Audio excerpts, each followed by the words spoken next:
A'udzubillahi minasyaitonirrajim. Bismillahirrahmanirrahim. Sama-sama diberikan kesihatan oleh Allah Subhanahu wa taala dalam suasana lockdown sekarang ini, dan kita diberi peluang pula oleh Allah Taala untuk bersama-sama dalam program Kelantan Berhikayat yang dipersembahkan kepada tuan-tuan semua oleh Perbadanan Muzium Negeri Kelantan pada malam ini.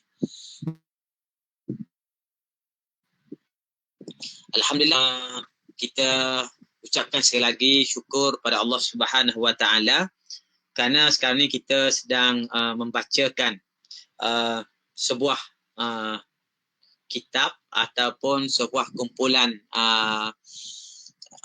kertas-kertas ataupun esei yang dikenali sebagai riwayat Kelantan, iaitu artikel-artikel yang telah ditulis oleh As'ad Syukri Haji Muda tentang sejarah Kelantan yang terkandung di dalam majalah Kencana, iaitu sebuah majalah yang terbitkan di antara tahun 1930 hingga 1931 dan disiarkan sebanyak 15 siri. Dan pada malam ni kita lah sesi yang ketiga kita membaca riwayat Kelantan. Walaupun inilah sebenarnya slot yang keempat, tapi ini sesi yang ketiga kita membacanya. Kerana sesi yang pertama dahulu kita membuat pengenalan kepada riwayat Kelantan ini. Dan dalam perbincangan kita yang lepas, pada sesi minggu lepas, kita telah diperdengarkan tentang beberapa kisah yang penting, iaitu berkait dengan kerajaan Cik Siti Jarum Bergiling. Cik Siti Jarum Bergiling ni disebut oleh As'ad sebagai seorang raja yang memerintah sebelum masuknya Islam ke Kelantan. Dan beliau menggambarkan bahawa Cik Siti ialah seorang raja perempuan yang tidak bersuami dan tidak mempunyai anak. Kemudian baginda telah mengambil Puteri Sakdung, iaitu seorang puteri daripada keluarga diraja Jembal, dijadikan anak angkatnya. Sehinggalah Cik Siti kemudiannya merancang untuk mengahwinkan Puteri Sakdung ini dengan salah seorang putera keluarga diraja Jembal juga.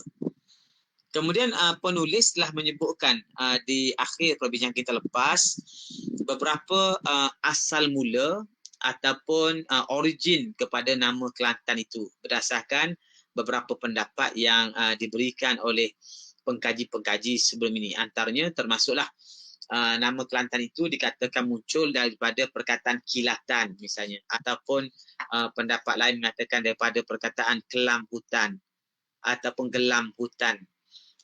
Dan ada juga sebenarnya yang mengatakan nama Kelantan itu daripada kata kolam tanah. Kolam tanah ataupun kala tanah, tanah kala, kalan tanah. Kemudian dalam pendapat-pendapat yang terbaru juga disebut nama Kelantan itu berasal daripada perkataan kerak litang, iaitu nama yang timbul daripada proses sejarah yang berlaku pada zaman permulaan dinasti Long Yunus. Semua hal ini sebenarnya telah kita bincang dalam sesi yang lepas.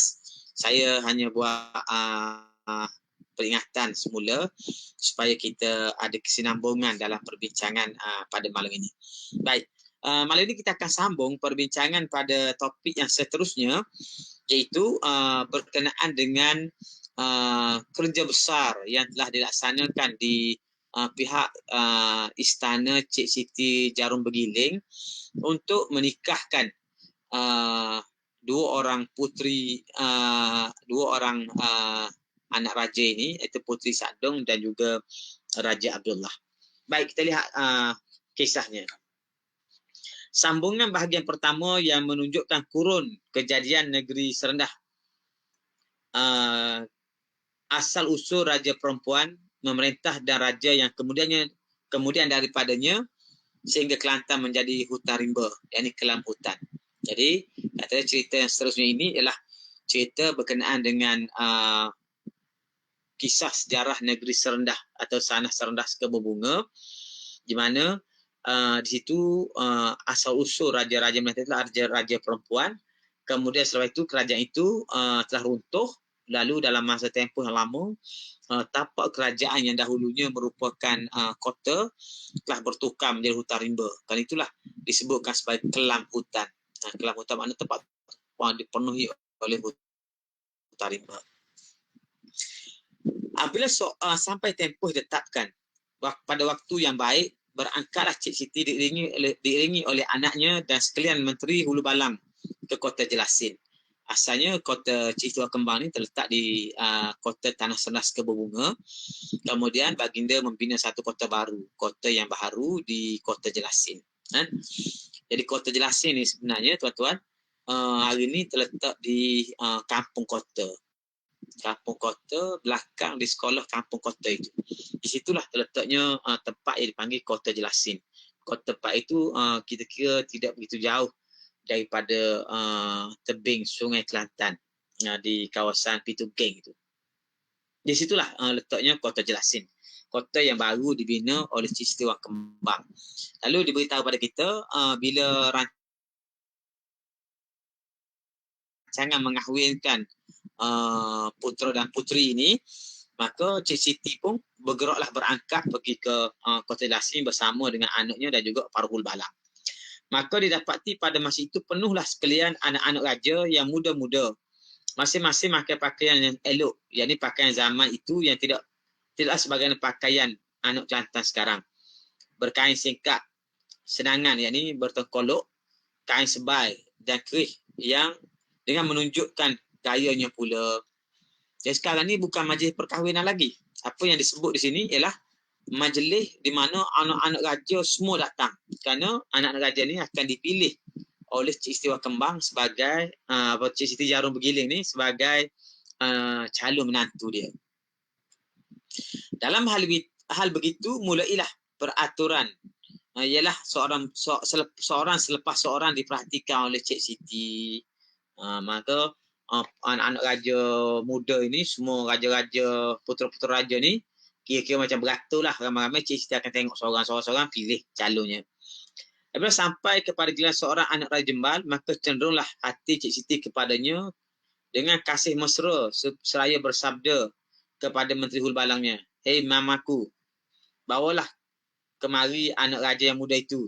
Bila hampir bersabdalah Cik Siti, maka Cik Siti pun tengok ramai-ramai ni, dia pun jatuh hati kena pada seorang daripada anak raja ni, iaitu putera Raja Jembal. Cik Siti pun royak ke Hulu Balang dia, panggil ni, mari supaya boleh dia bercakap. Lalu Cik Siti pun kata, "Khabarlah yang benar, apakah nama engkau?" Cik Siti pun tanya dia lah, mana macam interview lah kita kata ni kan, bercakap dengan dia, "Namamu siapa?" Lalu Raja Abdullah kata dia, "Nama Patik Raja Abdullah." Putera tu jawab, "Nama Patik Raja Abdullah, keturunan Raja Jembal." Cik Siti pun jawab, "Istiadat ialah bonda nak kahwinkan." Lalu kata Raja Abdullah, "Taat titah perintah." Jadi puteri oleh kerana Cik Siti ni dah jatuh hati dengan dia, berkenan nak buat menantu, dia pun tanya nama siapa. Dia jawab nama Patik Raja Abdullah, keturunan daripada Raja Jembal. Memang ahli-ahli sejarah sebut Raja Abdullah ni sebenarnya sepupu kepada Puteri Sadong. Kerana Raja Abdullah ni ialah putera kepada Raja Udang, itu bendahara kerajaan Jembal. Raja Udang ni ialah adinda kepada Raja Umar ataupun Sultan Umar, Sultan Jember pada masa itu. Jadi oleh kerana Puteri Sadong ni anak dia kepada Raja Umar, Raja Sakti, adik dia Raja Sakti, Puteri Raja Abdullah pula anak dia kepada Raja Udang. Lalu Cik Siti pun beritahu dia nak kahwinkan Raja Abdullah ni dengan puteri dia, yang ni Puteri Sadong. Jadi Raja Abdullah kata, taat titah perintah yang ni, terimalah. Bila habis bercakap, berpaling Cik Siti kepada menterinya, saya bersabda, bersiaplah mamaku, kota dan balai istana memulai meletak kerjaan kahwin. Maka Cik Siti beritahu semua pegawai Hula Balang ni supaya buat persiapan, kita akan mulakan kerja-kerja perkahwinan ni.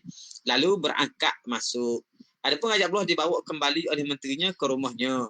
Yakni balik semula ke Jember. Apabila mustaib sekalian kelengkapan, pada hari dan ketika yang baik, lalu dikahwinkan Puteri Sadong dengan Raja Abdullah. Dan dirajakan selalu Puteri Sadong di kota Jelasing dengan bersukaria laki isteri. Jadi bila sampai masa ni, nikahlah, dikahwinkanlah kedua-dua putera dan puteri ni. Lalu Puteri Sadong pun dijadikan raja di kota Jelasing. Duduklah dengan gembira, sukaria bersama suami isteri lah. Dan Cik Siti pun berangkat kembali ke kota Tegayung, setinggal di setengah rakyatnya bersama dengan anaknya Puteri Sadong. Jadi rakyat daripada kota Tegayung, Tanah Serona Bunga tadi, pergi ke kota Jelasing, sebahagiannya tinggal situ. Jadi nak jadi pula rakyat kepada Puteri Sadong, jadi hamba sakai pada Puteri Sadong. Adapun setengah banyak balik semula ke kota Tegayung untuk jadi hamba sakai pada Cik Siti. Cerita Cik Siti itu sangat panjang, kata orang tua-tua. Akan tapi duka cita kami yang tidak dapat ceritanya sah. Memang cerita Siti sangat banyak riwayat dia.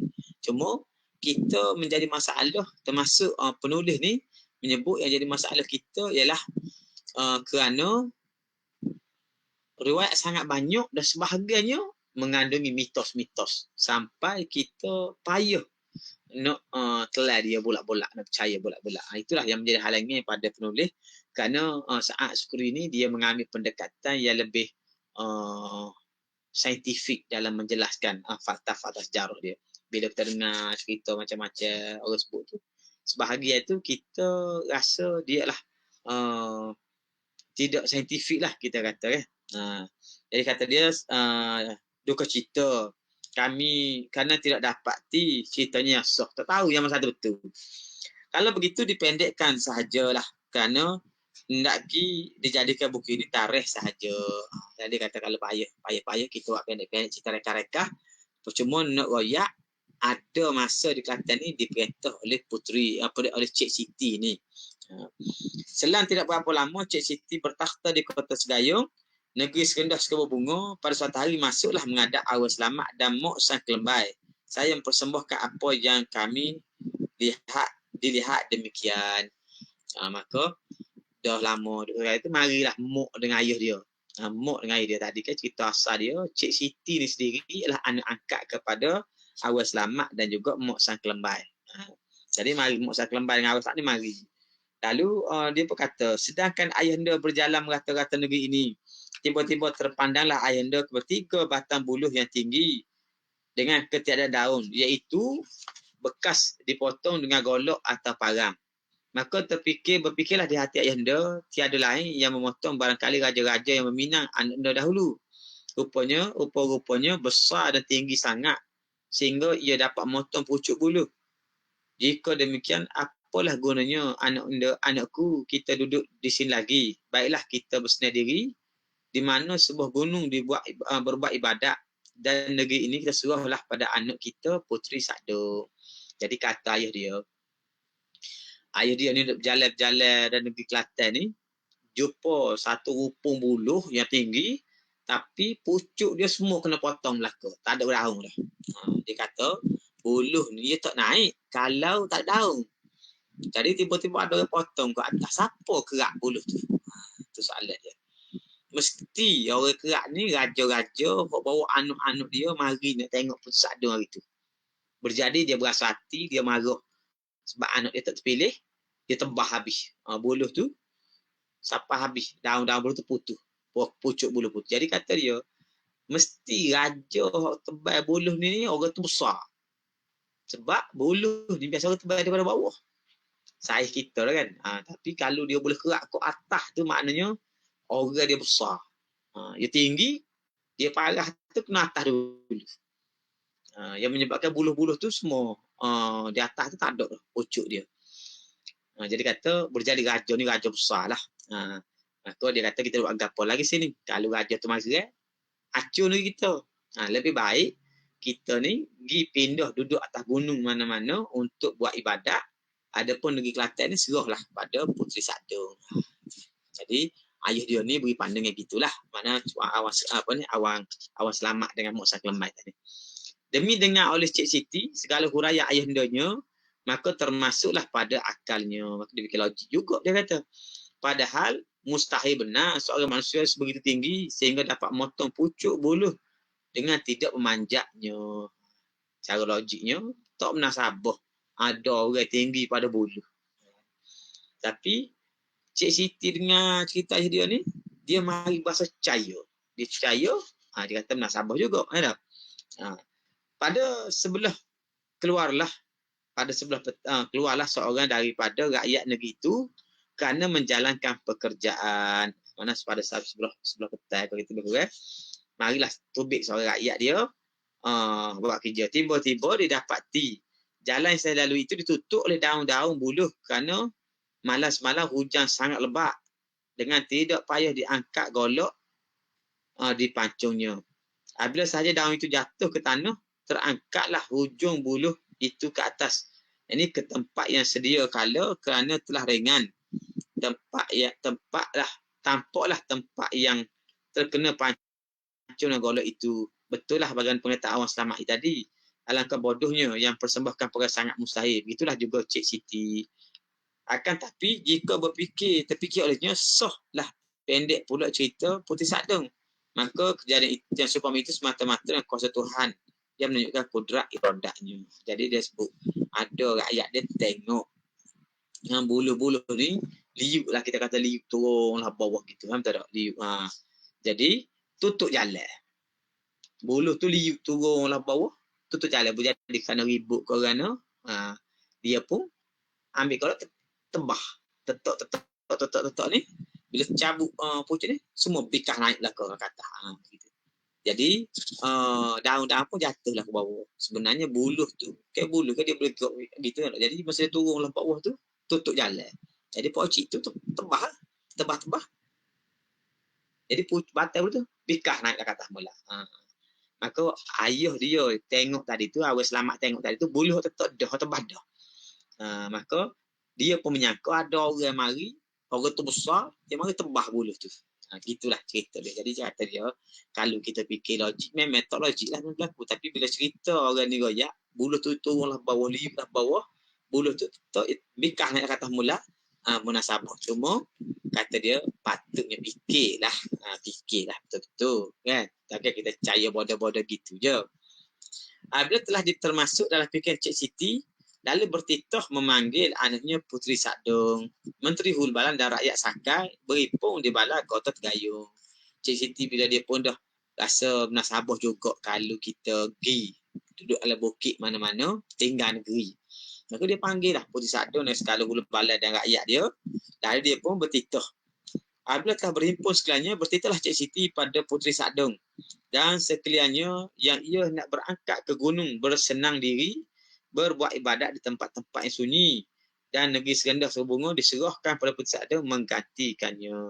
Maka Siti beritahulah dia ni nak tinggal negeri, nak duduk atas gunung pasal di sana nak buat ibadat.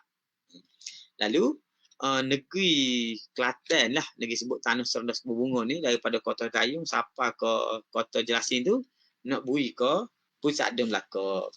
Demi didengar sekalian rakyat menderulah punya ratak tangis supaya terakak kota Tegayung. Lepas daripada itu, masing-masing pun berdoa lah mudah-mudahan selamat dan dapat apa yang dicintainya. Jadi rakyat pun sedih semua.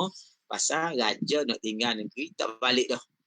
Serah dah negeri ni pada Puteri Sadung. Jadi dengan doa sekalian rakyat, harapannya supaya Tuanku ni selamat di tempat dia nak bertapa ataupun nak beribadat di atas gunung. Maka pada ketika yang baik berangkatlah Cik Siti diiringi oleh bala tentera. Apabila sampai pada suatu gunung namanya Gunung Ayam. Gunung Ayam ni di Gua Musa sekarang ni. Lalu disuruhkan sekalian bala tenteranya kembali dan duduklah ia di gunung dan raiblah ketiga-tiganya pandangan manusia hingga sekarang pun kabarnya ada lagi di gunung itu. Jadi bila dia naik dari gunung ni sampai gunung, sekalian baru balik ni baliklah semula ke Ceria Tegayung, jadilah hamba sakar kepada Puteri Sadung. Lalu 3 beranak tadi, awal selamat, Mak Saklembai dan Cik Siti pun duduk atas gunung tu buat ibadat. Maka hilang raib lah daripada pandangan rakyat. Duduk situlah lah kata dia. Seolah-olah ada lagi duduk atas gunung tu. Wallahualam, kita pun tahu kan. Cerita lama dah berlaku ni.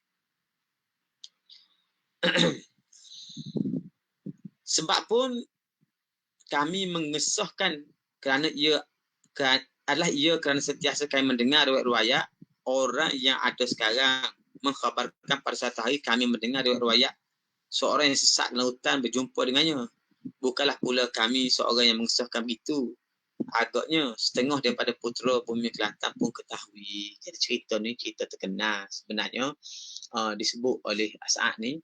Memang orang Kelantan duk sebut sama cerita setengah daripada orang masuk dalam hutan pergi mengembara ataupun ada pergi nebah ke sesat atas bukit tu jumpa dengan Cik Siti Wah Kembar. Jadi cerita ni banyak kali berlaku.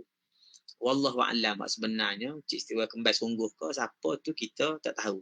Dan cerita ni bukan cerita Kembar, disebut Cik Siti Jarum Beriling. Kita tak tahu yang mana betul ke tidak, tapi memang sampai hari ni pun ada cerita-cerita ni. Saya sendiri pun pernah dengar orang menyebut berkenaan dengan Cik Siti ni, jumpa dengan Cik Siti. Dia naik atas bukit jumpa Cik Siti. Bahkan saya dengar juga daripada orang di Kota Tegayung menyebut mereka jumpa Cik Siti ni di tapak istana tu. Di tapak tempat rumah dia berehat. Sekarang ni kalau tuan-tuan pergi ke Serendah di Kadok ni, ada satu tempat yang pihak museum sendiri pun jaga tempat tu, yang kita kira sebagai taman di tepi Sungai Kelantan tu, dia dikatakan tempat asal tasik ataupun tempat berehat Puteri Sadung dan juga Cik Siti Wah Kembar dulu. Tempat tu, dan memang ada orang sebut mereka jumpa dengan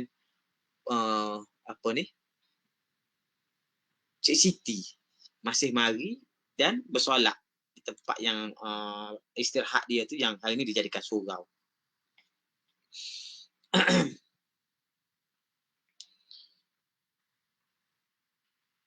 Sepeninggalan Cik Siti, memerintahlah Pusat Sadung di Kota Selasih, negeri serendah berbunga dengan adil dan murah. Dari hari ke hari bertambah ramai sehingga masyhurlah negeri Serendah dan keelokan Raja Perempuan hingga ke benua Siam. Di sini dihadapi pula kalam kami menceritakan benua Siam. Jadi oleh kerana Puteri Sadung ni dia seorang yang memerintah dengan adil, dengan ramah tamu, semua rakyat sayang kat dia, negeri dia terkenal. Bila negeri dia terkenal, sampailah cerita kerajaan Puteri Sadung ni yang berpusat di Kota Selasih ni dan juga di Tegayung ni, sampai berita ni ke negeri Siam. Negeri Siam ni bunuh Raja Siam lah, Raja Siam di Bangkok tu, dengar cerita bahawa Kelantan ni ada raja perempuan yang cantik. Lalu kata dia bercerita pula pasal benua Siam. Benua Siam pada zaman itu diperintah oleh seorang Raja Siam yang beragama Buddha dan termasyhur dan besar kerajaannya menakluki setengah daripada negeri Melayu. Pada masa ni, sebahagian daripada negeri Melayu sebelah utara telah pun jatuh ke tangan Siam. Disebutkan pada masa ni, daripada negeri Melayu sebelah utara tu dekat dengan Tuan Beri tu dijajah oleh Siam sampai ke negeri Liko. Maknanya sampai ke Lego. Lego ni sekarang ni kita panggil Nakhon Sitamarat. Daripada Bangkok sampai Nakhon Sitamarat jajah oleh Siam. Jadi bukan setengah orang kata pada masa tahun 1600 ni Sia dah jajah sampai ke Songkla dah. Bukan Ligo Songkla, kerana Ligo ni sebelum Ligo Caya kan, Caya. Sebelum Caya ni Cupon, Caya, Ligo, bawah lagi Bedelong, bawah pada Bedelong Segoro. Segoro tu lah disebut Songkla gini. Bedelong tu Patlong siang sebut. Ligo ataupun Sri Dharma Raja ni disebut siang Nakon Sitamarat. Cahaya siang sebut Caya. Cupok siang sebut Cupon. Jadi negeri-negeri Melayu ni semua dah jatuh ke tangan Siam pada masa ni. Pada suatu masa sedang Baginda di atas tahta dihadap oleh Menteri Hulu Balangnya. Ketika duduk atas tahta dia tengah bermesyuarat dengan menteri-menteri dia ni, Hulu Balang dia, tiba-tiba sampailah perkhabaran kemasyhuran negeri Serendah Sekebun Bunga dan peri keelokan dan kecantikan rajanya Puteri Sadong. Dia tengah-tengah bersidar dengan Hulu Balang dan menteri-menteri dia ni. Tiba-tiba mari awal-awal ada satu negeri di sebelah Melayu ni, nama dia Serendah Sekebun Bunga ni. Raja dia Puteri Sadong, seorang raja yang sangat cantik. Maka menikamlah panah asyiknya ke jantungnya. Mana jatuh cinta lah. Dengan serta-merta dan bertitah kepada Menteri Hulu Balangnya, berangkat ke negeri Serendah yang tersebut mengambil Puteri Sadong. Jika tidak dengan baik, dah diambil dengan keras walaupun menjadi peperangan. Jadi raja ni tiba-tiba bunyi kata Puteri Sadong ni comel, cantik. Dia pun jatuh cinta. Dia pun perintah kepada menteri-menteri Hulu Balang dia ni pergi ke Serendah, ambil Puteri Sadong balik. Tak kira lah. Kalau boleh cara baik, ambil cara baik. Kalau tak boleh cara baik, rapah. Kalau patut perang lah. Begitulah. Raja-raja besar zaman dulu, kalau dia nak satu-satu benda. Jadi kalau dia nak Puteri Sadong ni, dia kira dia nak. Dia tak kira. Tu orang kau siapa, dia kira dia nak. Maka dia perintah gitu. Apabila sekalian Hulu Balang menerima titah yang demikian itu bermohonlah sekaliannya bersama-sama seorang alim Siam. Alim Siam memang Tok Cha lah, kita kata dengan Tok Cha. Dia pun sebut Chai, Tok Cha. Jadi dia pun kata, mari kita pergi, dan dia bawa sebagai Tok Cha. Dia serta pula berilmu nujum. Tok Cha ni pula reti pula ilmu nujum. Bomo lah, macam bomo siai kita kata kan. Pada hari itu juga, belayarlah sebuah kapal dari benua Malaysia menuju ke Serendah Sekebun Bunga yang masyhur, belayar pada Bangkok, mari ke Kelantan.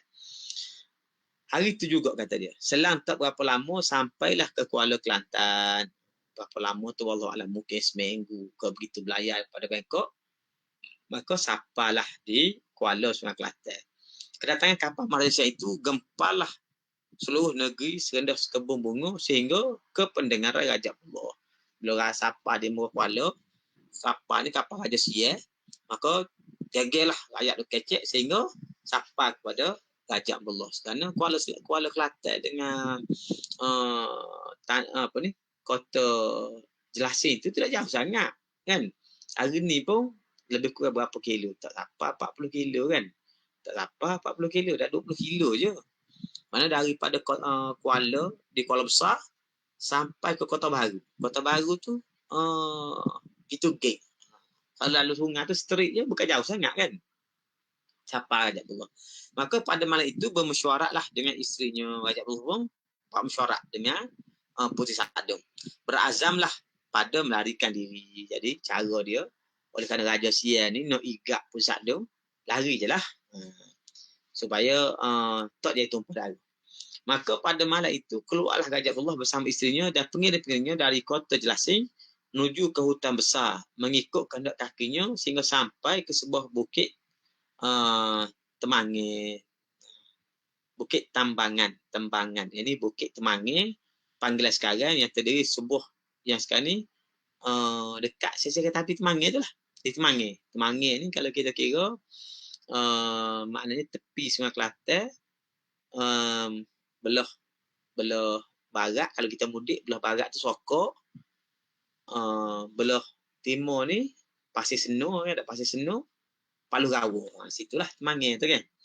Jadi gi siapa kau Temange, mana daripada Pitu Geng daripada Kota Jelasing, dia pun mudik sungai tu ataupun berjalan kaki ikut sungai tu, lalu ikut pergi sungai lah, daripada situ Salo pergi ke Kelaweh sampai ke Wakabata, lalu ke Kosia tu kan, sampailah ke Temanggih. Jadi jauh jugalah dia bundur.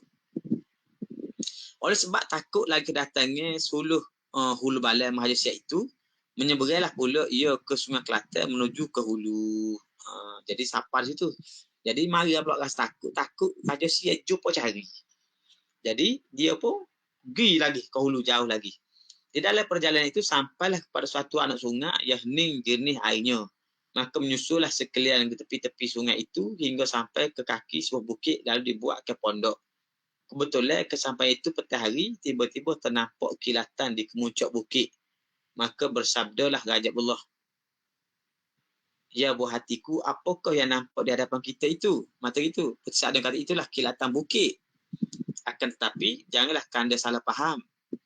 Memang pun tiap-tiap bukit ada kilat di kemuncaknya. Adapun kilat inilah kilatan bukit yang bercampur dengan cahaya sauk. Yang ni cahaya siang yang hendak mengambil kita kan terlalu pandai sihirnya. Jadi kata dia masa dia pergi ke hulu lagi, duduk di hutan di hulu ni buat pondok berehat situ, tiba-tiba dia tengok di bukit-bukit ni, ada di antara bukit ni nampak cahaya-cahaya kilat di atas bukit. Kata kilat tak nampak ni. Jadi kata Pusat Adun biasa je bukit-bukit semua kita nak akan nampak macam kilat atas bukit tu. Cuma bukit yang kita nampak sekarang ni ada kilat-kilatan ni sebab apa? Kerana cahaya yang ada atas pucuk bukit tu bertembung dengan cahaya suak. Yang ni kita kata sihir Tok Cha tu. Tok Cha tu yang dibawa oleh Raja Sial ni, sihir nak cari Puteri Sakdong ni duduk mana? Nusuk mana? Barangkali kekanda tidak menaruh percaya huraian adinda itu. Yang demikian janganlah kanda hairan kan. Sungguh pun adinda perempuan tapi mengetahui apa-apa yang berlaku di kita. Jadi kata dia biasa je. Di negeri Kelantan ni bukit-bukit ada begitu kan. Ada cahaya-cahaya ataupun ada kilat atas bukit. Jika tidak begitu, tidaklah adinda anak Cik Siti Jarum Bergiling yang sakti tu. Jadi Cik Siti, Puteri Sakdong ni sebut, saya ni pun raja, walaupun perempuan, saya ni raja, saya tahu. Sebab saya ni anak Cik Siti kan. Raja Abdullah pun berkata, patutlah kilatan itu berlainan sangat daripada kilatan bukit yang berhadapan dengannya. Jadi bukit kita nampak ada kilat juga, tapi bukit Osor ni pelik kilat dia. Kenapa? Kerana bertembung dengan kilat Tok Cha tu. Jika demikian, patutlah kita namakan kita ni negeri kilatan. Kata dia. Jadi mari idea pada Raja Abdullah, kita bubuh nama kita ni kilatan. Pasal tengok duk kilat-kilat tadi atas bukit tu. Mudah-mudahan hilang nama senegeri sendas bunga ini. Fikiran kanda nama kilatan itu sangat munasabah. Nama sebuah negeri. Di sinilah masing-masing berpondok dan bercita takut diketahui oleh Hulu Balang Siam. Ketika nusuk-nusuk tu mari idea. Negeri kita ni, orang ni panggil Kota Jelasing, orang ni negeri Tegayung, orang ni panggil Tanah Sehubungan, banyak nama. Kita pakai nama Kelantan sajalah kata dia. Jadi start situlah berdasarkan cerita ni kata negeri Kelantan tu diberi nama Kelantan. Lamalah sudah Kalam meninggalkan kedatangan Maharaja Siam tentang menjalankan kuasanya mengambil Pusadong itu. Jadi lama jugalah dia mari cari. Maka cuba marilah pula kita balik menengok apa-apa halnya yang terpaksa Kalam meninggalkan dahulu. Raja Abdullah bersama isteri Hulu Balangnya di kaki Bukit Kelantan, ialah ia mengambil rehat seketika supaya pembaca-baca boleh mendengarkan hal ini. Jadi kata dia, kita beralih dulu cerita ni kepada cerita Raja Sial pula. Puteri Sakdong dengan Raja Abdullah tu biar duduk situ dulu, duduk berehat situ dulu, sementara kita ni mendengar pula cerita berkait dengan Raja Sial. Bila sampai kapal Malaysia itu di pelabuhan, lalu dipasangkan meriam dan turun sekalian Hulu Balang serta Cai yang pandai sihir menaiki perahu dan berdayung. Bila sampai di Kota Jelasing, dapati Abdullah bersekali dengan Pusat Adung dan sedikit Hulu Balang menjaga tubuhnya terlari tidak diketahui ke mana pergi. Jadi bila kapal besar tadi berlabuh di Kuala Kelantan tu, maka dia pun masuklah ke dalam ni, naik kalau kita panggil perahu-perahu lah, naik perahu sampai ke Kota Jelasing.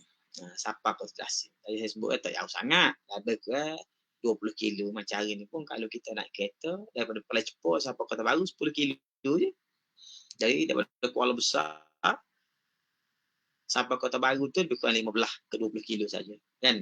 Jadi sampai di Kota Jelasing, dia pun masuk ke Kota Jelasing, tiba-tiba dia dapati bahawa Raja Abdullah Puteri Sadong dan sebagai daripada hulu bala dia tak ada dah di di istana.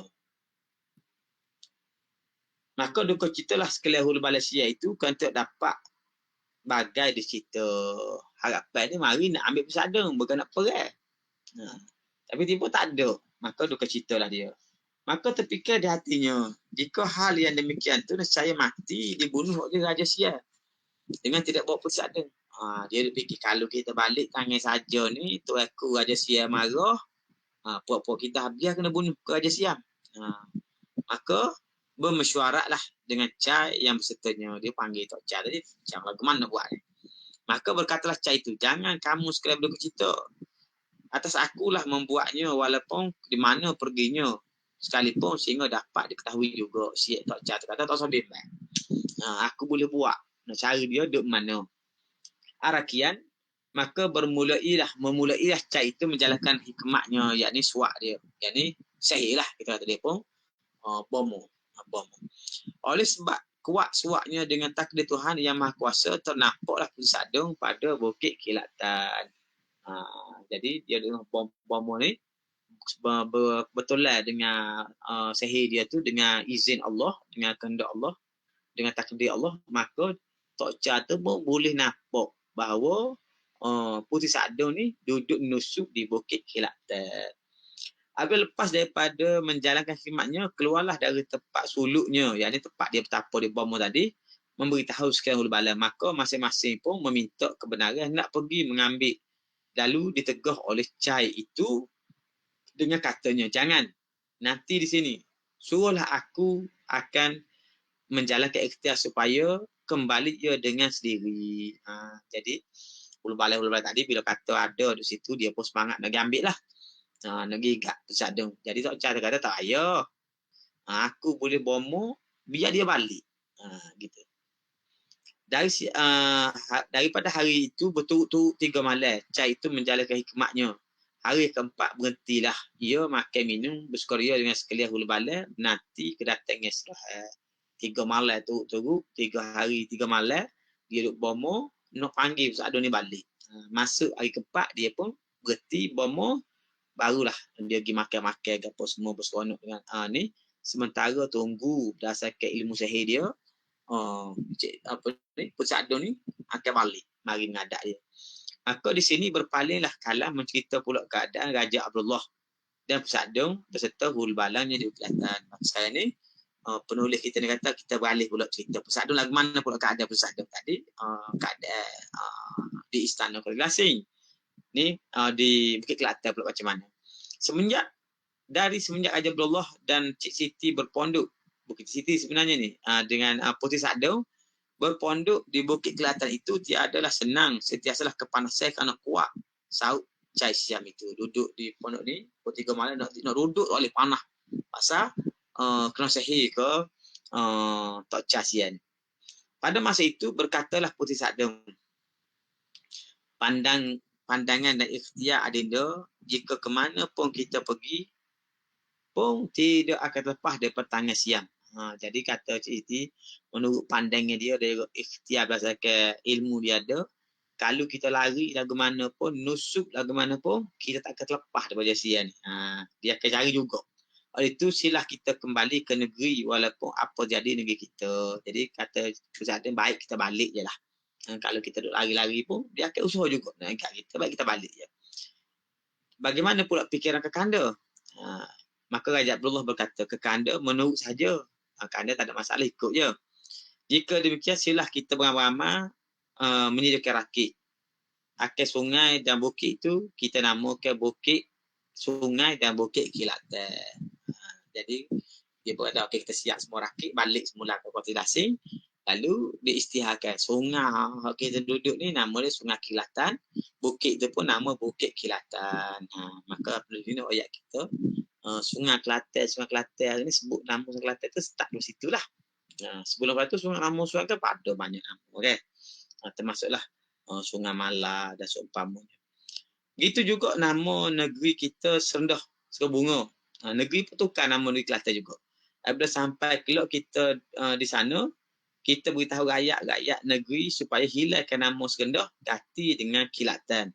Bagaimana cita-cita kandang itu. Jadi Puteri Sagdo kata kita balik sampai di sungai ni kita nama Sungai Kelantan, negeri kita pun tak panggil dah nama Kota Tegayung ke Tanah Serendah Sekebunga ke, kita panggil nama dia Kelantan.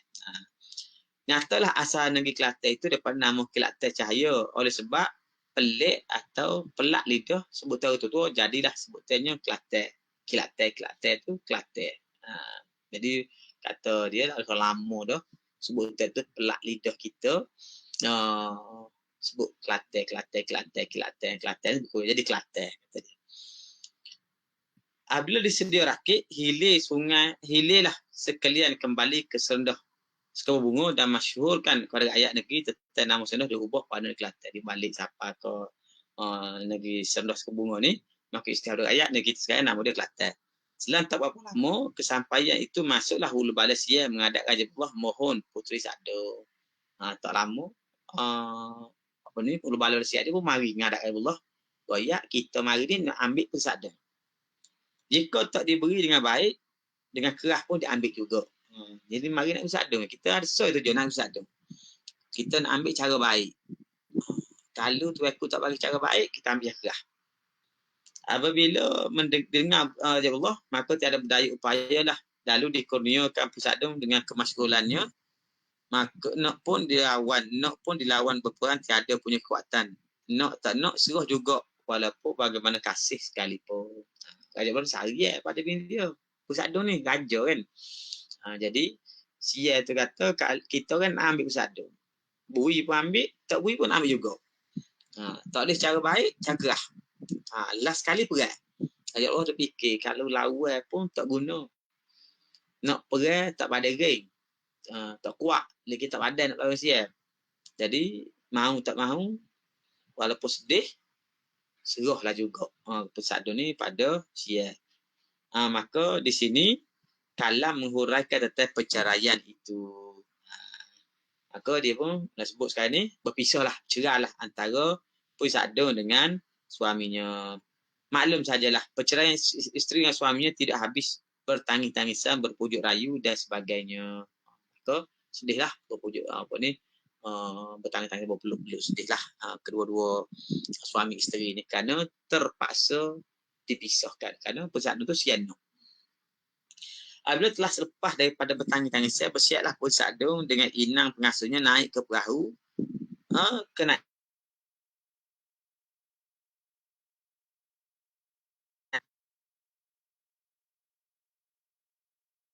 tahu layak halatkan manusia menuju ke kapal masuk ke kurungan kabin.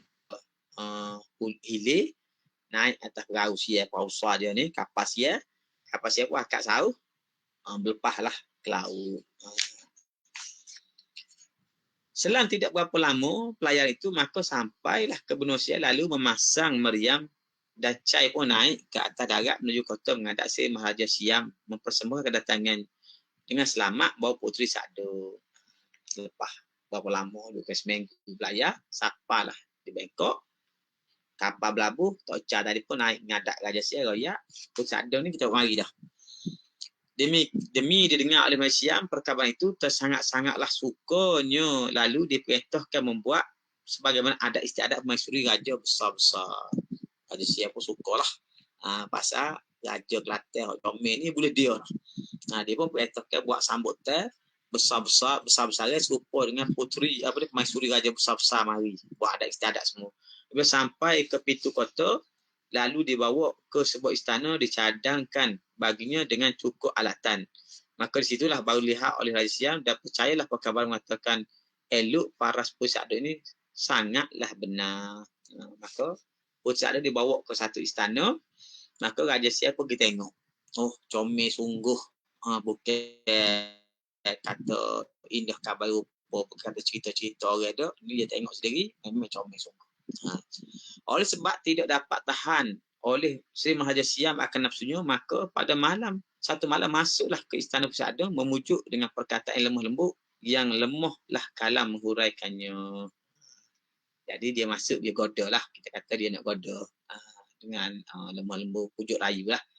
Sampai kata lemahlah kalam menghuraikannya. Siapa tahu nak cerita lagu mana keadaan dia kan. Dalam percakapan itu tidaklah Puteri Sadong menunaikan kehendaknya seraya bersabda Puteri Sadong. Jadi walaupun Raja Sial ni mari pujuk macam-macam Puteri Sadong ni nak bermesra dengan Puteri Sadong tak layan dia. Lalu Puteri Sadong berkata kepada Raja Sial, "Hei Maharaja Sial, cubalah tuanku menaruh sikit fikiran yang bersih. Bukankah Patik ni suatu bangsa lain? Tambah pula Patik ni isteri orang. Alangkah besar dosanya tuanku menanggung. Walau begitu perkataan sekalipun tidak juga masa itu mengambil hirau." Jadi Sadong ni kata kepada Raja Sial, aku ni bini orang, isteri orang, bini orang. Dia kan bini Raja Allah. Lepas tu bangsa pun tak sama. Aku ni bangsa Melayu, mu bangsa Siam. Lepas tu betul lah pula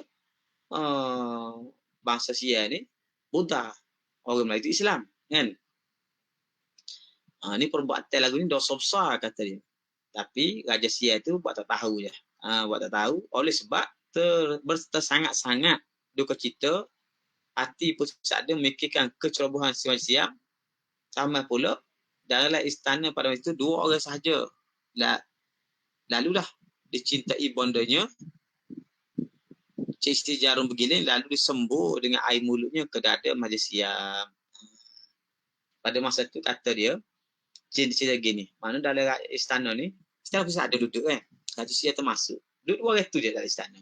Raja Siam ni duduk pujuk, nak bermesra dengan Puteri Sadong gini-gini. Puteri Sadong ni tak say. Tak say. Kata, lalulah dicinta bondanya. Jadi, macam seolah mari Puteri Sadong ni, Cik Siti Jarum Bergiling ni, lalu dengan sakti dia tu dia sembuh air liur dia ni ke dada Raja Sial. Apabila Raja Sial tu terkena sembur air liur di dadanya, terkejutlah serta gementar seluruh anggotanya. Tengok kena air liur tu dada ni, cepat dia tengok. Apa ni? Pada malam itu tidaklah berani lagi dia hampir beradu di istana puteri, lalu terus kembali beradu di istana sendiri. Tak ada tidur di istana.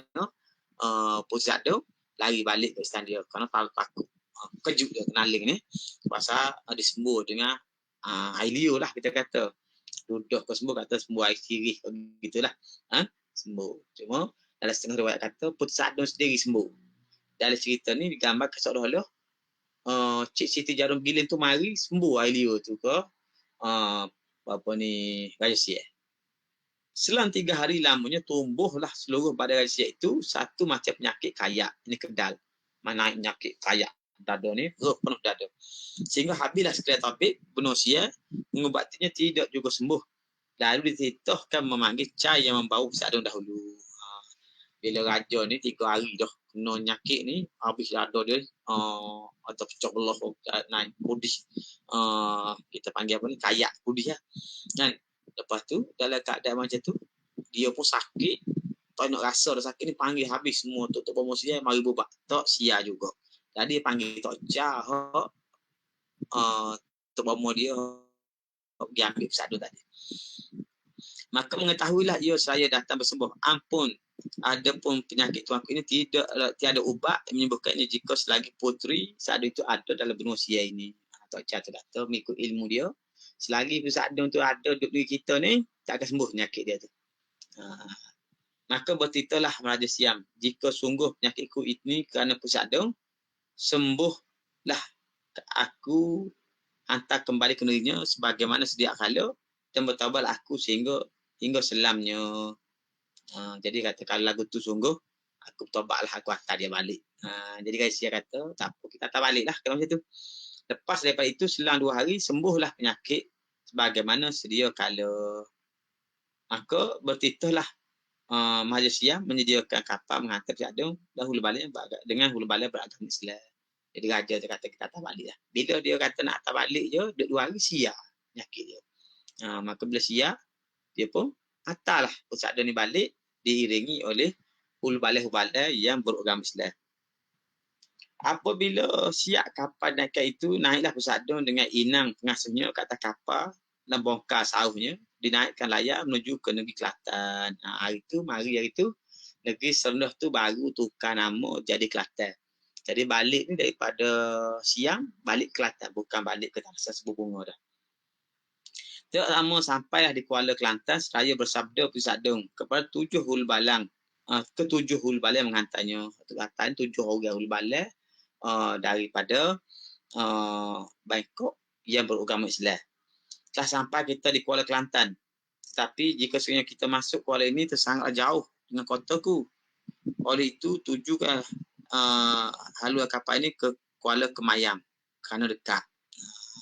Jadi kata dia kalau kita masuk di kota di Kuala Kelantan nak masuk ke apa ni? Kita kata nak mudik ke hilir ni, nak sampai ke Kuala Kelantan ni jauh. Nak sampai ke kota dia ni jauh. Jadi dia kata lebih baik kalau kita pergi ke Kuala Kemayang. Kerana Kuala Kemayang tu lebih dekat. Kuala Kemayang ni hari ni kita panggil Kemasing. Kemasing. Kemasing ni dekat kawasan Bacok saya ni lah. Kan? Sungai Kemasing di Bacok. Dia kata kalau kita masuk ke Kemasing tu lagi dekat di Kuala Kemayang. Maka dia pun masuk Kuala Kemayang. Maka belayarlah pula bila sampai di Kemayang didapati seorang daripada hulu balai yang 7 itu mati. Lalu dibawa ke darat di tepi Kuala Kemayang dikuburkan sehingga masa ini digelar Pantai Datuk Kemayang. Jadi bila sampai di Kuala Kemayang ni tiba-tiba mati salah seorang daripada 7 orang hulu balai tadi dan ke bumi lah dia di tepi patah dekat Kuala tu. Maka di situ dipanggil orang Pantai Datuk Kemayang. Pantai Datuk Kemayang. Apabila telah dikuburkan, naiklah sekalian ke atas sampan daya mudik sampai ke Tanjung Jering. Tiba-tiba seorang lagi daripada 6 itu mati. Lalu dikuburkan Tanjung Jering sehingga masa ni digelar oleh Syekh Tanjung Jering. Itu asal nama kampung lah tu kan. Asal nama kampung Pantai Datuk Kemayang. Asal nama kampung Syekh Tanjung Jering tu kerana mereka ni ialah pengiring-pengiring kepada Puteri Sadung. Dari situ berdayung pula sampai ke Pekalai Gawai. Maka mati pula seorang berlima itu dikubur situ digelar Datuk Padai Duri. Hingga sekarang Datuk Paduri dipanggil Datuk Paduri di Pekalai Gawai. Sampai di sini naiklah sekalian ke darat berumah pakat dengan kampung di situ supaya menghantarnya ke Bukit Marok. Memanglah kalau kita masuk ke Bacok itu memang dekatlah Bukit Marok tu kan. Tak berapa lama hari sampailah dah bersenailah Puteri Sadung dan sekalian yang di kemuncak bukit menghilangkan kepenatan. Tiba-tiba jatuh sakit seorang daripadanya, lalu empat itu mati dikuburkan di Tambok. Hingga hari ini gelar Datuk Tambok. Tempat mana Datuk Tambok tu kubur orang yang keempat mati. Dia mari 7 orang Bangkok tadi. Dalam perjalanan itu 4 orang mati. Kan? 4 orang mati. Daripada Datuk Patah Datuk Kemayang, Syekh Tanjung Jering, Datuk Padai Duri dengan Datuk Tambok. Tu 4 orang tu mati dikebumikan tempat-tempat tu. Tak berapa lama kemudian daripada kematian itu berangkatlah Poseidon ke kota Jelasing di Kelantan dengan selamatnya. Dan 3 orang hulu balai tadi tinggal lagi pun disuruh kembali menghadap ke Siam. Jadi daripada Bukit Marok ni dia belah behat lama, dia pun 2-3 hari lepas tu dia pun suruh 3 orang yang tak mati lagi tu baliklah semula ke Siam. Dia sendiri pergi ke kota Jelasing. Tidaklah kami panjang ke cerita ketiga-tiga itu. Mana cerita tentang 3 orang balik semula ke Siam tu. Habis itulah cerita dia. Sampailah ke Malaysia, persembah kepada Malaysia. Dari awal ke sudahnya, habislah perjalanan kisah Marja Siam. Maka habislah cerita Malaysia tadi berkait dengan Puteri Sadung. Itulah tuan-tuan semua cerita yang disebut pada malam ni, bagaimana Puteri Sadong ni telah diketahui oleh Raja Siye sebagai seorang raja yang sangat cantik dan masyhur di sebelah negeri Melayu. Menyebabkan Raja Siye ni jadi jatuh hati, jatuh cinta. Bila bunyi kata dia ada orang comel, dia pun nak lalu. Maka diperintahkan pada hulu balai dia bersama dengan Tok Cha dia mengambil Puteri Sadong. Dia bui, tak bui ambil juga. Lalu marilah mereka ni ambil Puteri Sadong. Walaupun Sadong lari dengan sihir yang dibuat oleh Raja Siye, Tok Cha ni, akhirnya Puteri Sadong pun balik. Cuma di sini disebut pada kita cerita lagu mana ketika Puteri Sadong ni lari nusuk di sebelah hulu Sang Kelantan ni, tiba-tiba Raja Abdullah suami dia ni tengok cahaya kilat-kilat cahaya ni di bukit berlawan dengan suak ataupun sihir yang dibuat oleh Tok Cha Siye ni, sehingga kilat tu besar. Lalu Raja Abdullah ni cadai kalau kita bubuh nama ni kita ni nama Kelantan. Sungai apa tukar nama Sungai Kelantan, bukit tu panggil Bukit Kelantan. Negeri pun panggil Negeri Kelantan. Maka daripada situlah Puteri Sadong setuju, lalu ditukar nama Kelantan, Serendah, Negeri Serendah Berbunga tu menjadi Negeri Kelantan. Itu kata dia asal usul nama Negeri Kelantan. Wallahu alam. Itu kata gitu. Wallahu alam. Itulah cerita diriwayatkan. Kemudian Puteri Sadong pun balik. Rupanya orang Siye tu mari nak ambil Puteri Sadong. Nak bui pun ambil, tak si bui pun nak ambil juga. Lalu Raja Bapa tak ada pilihan, builah. Bila Puteri Sadong ni balik ke pergi ke Bangkok, dalam beberapa riwayat lain termasuk dalam hikayat Seri Kelantan, dalam hikayat Puteri Sadong dicerita lebih detail bagaimana peristiwa ni berlaku dan sehingga disebutkan bahawa Raja Siye ni berusaha untuk merogol lah, kita kata bahasa kita rogol Puteri Sadong ni kerana dia nak bermesra Puteri Sadong, saya tak rogol. Sehingga akhirnya Puteri Sadong ni sembuh air sirih di mulut dia ke dada Raja Siye. Dan cerita ni disebut mak dia Cik Siti Jarumbil tu mari sembuh air mulut dia, menyebabkan Raja Siye tu mengidap penyakit kulit yang sangat berat, kayak ke apa, pecah belah dada ni. Dan dalam riwayat lain sebut beberapa kali berlaku.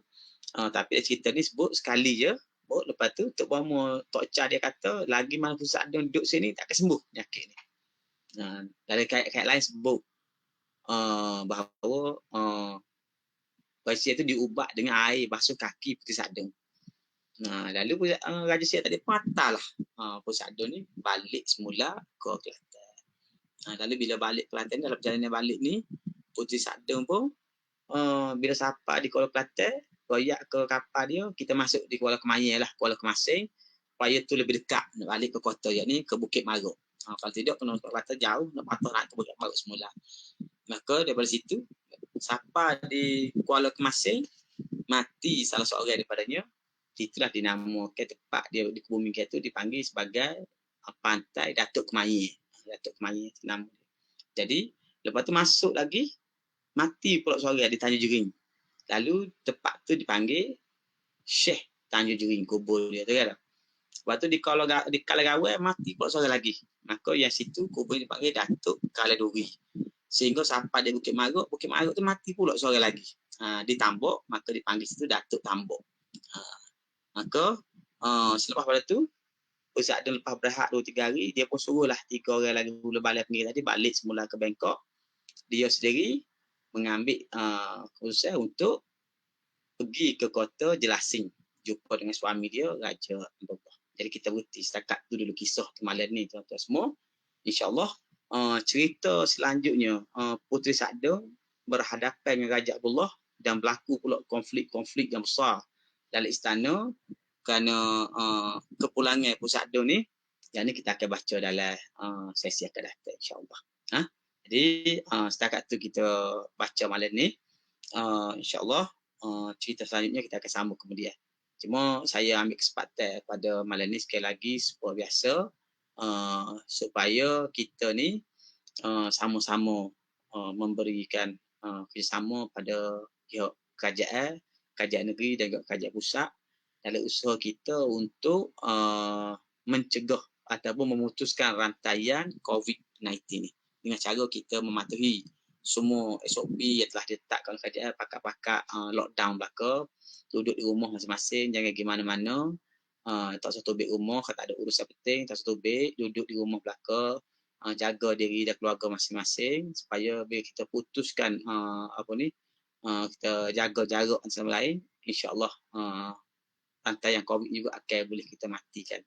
Jadi kita pakai dum belakalah, tak payah pergi mana-mana.